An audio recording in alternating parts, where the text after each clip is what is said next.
January 2002.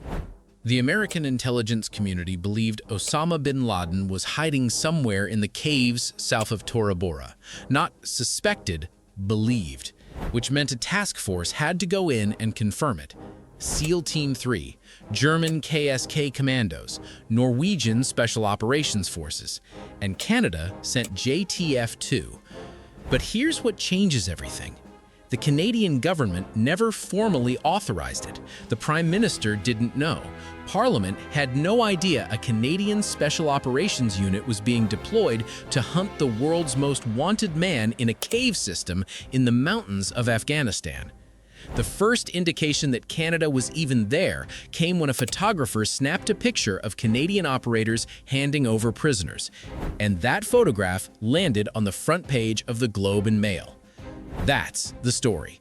Not a heroic tale of Canadian Special Forces hunting bin Laden. That's the lie the headlines want to tell. The real story is darker, more complicated, and far more interesting.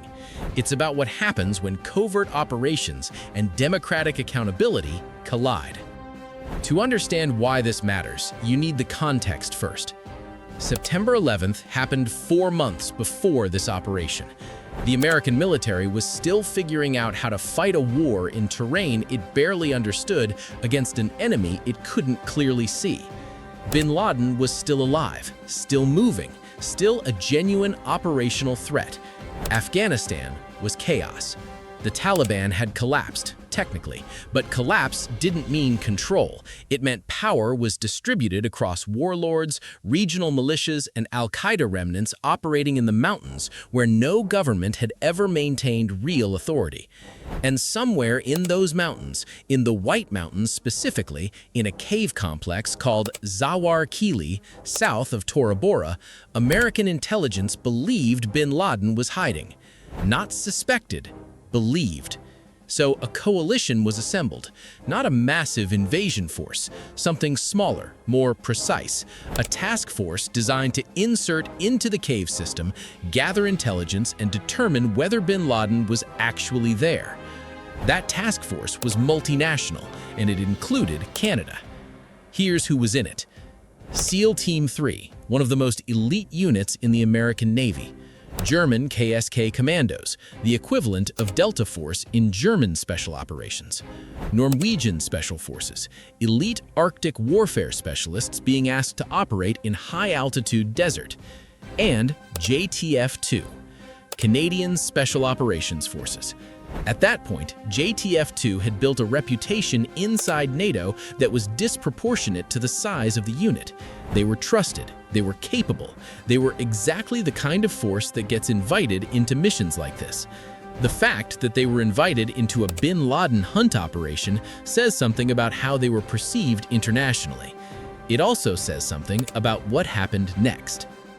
The insertion was tactical, surgical. A small group of operators moving into the White Mountains in January, which is winter in Afghanistan, temperatures dropping below zero. The cave complex was massive, labyrinthine, designed by decades of mujahideen warfare to be nearly impossible to assault. The task force moved in quietly. The mission wasn't to fight, it was to look, to photograph, to gather intelligence on what was actually in those caves, to determine if the intelligence that brought them there was accurate or just another piece of the fog that surrounds every operation. For a few days, the task force operated in operational silence. Then, a photographer embedded with coalition forces took a picture, and everything changed. The photograph showed Canadian JTF-2 operators handing over detainees, prisoners, people they'd captured or taken into custody during operations around the cave complex. That photograph made the front page of the Globe and Mail. The Canadian Prime Minister found out Canada was in Tora Bora from the newspaper, not from his defense minister, not from military briefing, from the front page of a newspaper.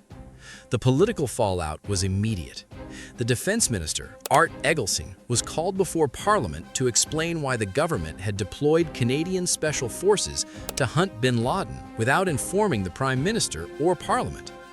The question wasn't academic, it was constitutional. Where is the line between covert operations and democratic accountability?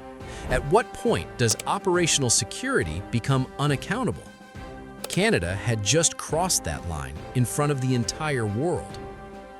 Here's what makes this more complicated than simple government failure. Covert operations, by definition, exist in a gray zone. Deniability matters. If the Prime Minister can honestly say he didn't know, then Canada can maintain operational flexibility in a way that formal authorization prevents. The military understood this. They operated in darkness deliberately.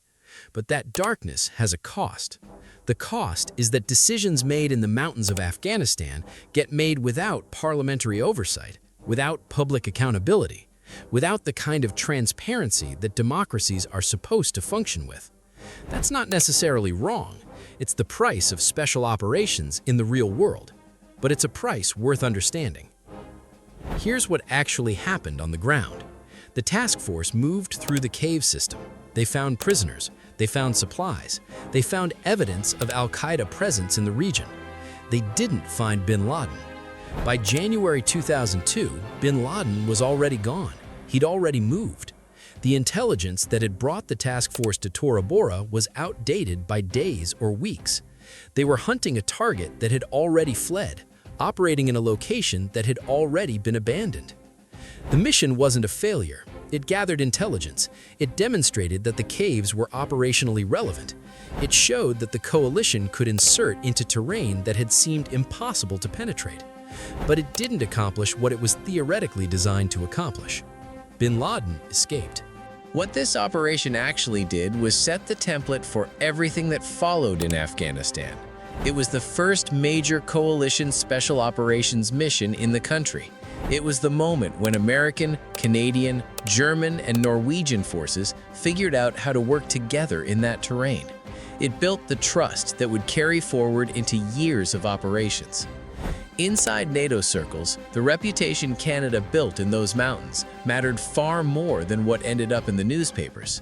Canadian operators were trusted enough to be invited, capable enough to execute, professional enough to maintain operational security, even when that security was breached by photographers.